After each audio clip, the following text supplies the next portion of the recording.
Class 2 will be about creation myths. See, people, in their ever-lengthening struggle to try and figure out their world, first conceived of the sky god that we talked about in Class 1. But that sky god receded, and people needed something else to replace it, and so they came up with creation myths. Creation myths are, of course, things that we're familiar with. Karen Armstrong has a few words to say about creation myths. Here she is. In the pre-modern world, when people wrote about the past, they were more concerned with what an event had meant. A myth was an event which, in some sense, had happened once, but which happened all the time. In the famous Babylonian epic, the Enuma Elish, Marduk squares off against Tiamat. Marduk strikes, and Tiamat dies.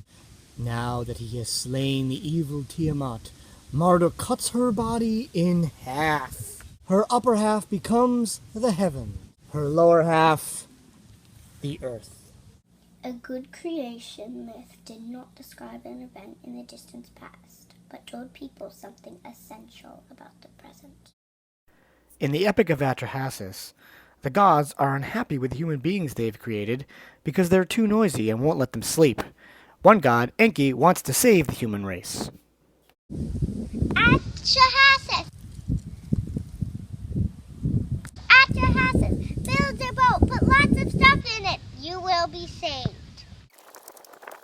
These ancient Mesopotamian creation myths, the oldest of which date back to the 3rd millennium BCE, are essential to understand the creation myths we're more familiar with that come from Genesis and the Hebrew Bible. The Atrahasis story you saw is a lot like the story of Noah and the Ark. Beyond Mesopotamia, around the same time, several other cultures came up with their own similarly inventive creation stories with some varying details. The Mayan creation story, the Popol Vuh, deals with gods trying to create the perfect people and having some difficulty the first few times.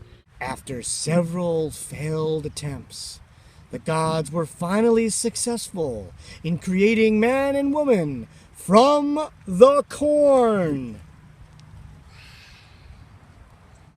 And then there's the famous Bashango Central African creation myth, which has Bumba, the great creator of the world, actually have some stomach pains, and from that comes our known universe.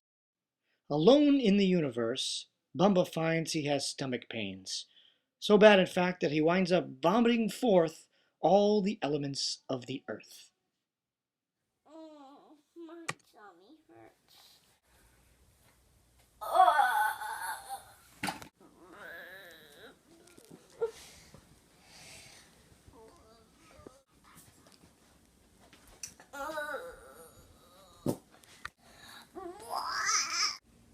And man was created. I feel so much better. What these creation stories tell us is that all people across the world had some notion of how their world came to be and that they cared to create a story about it. As Karen Armstrong told us earlier, the details don't necessarily have to be true. In fact, the people didn't necessarily think they were.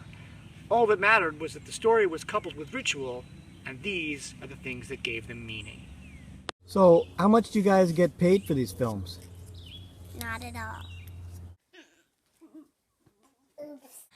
I am Karen Armstrong, and I approve this message.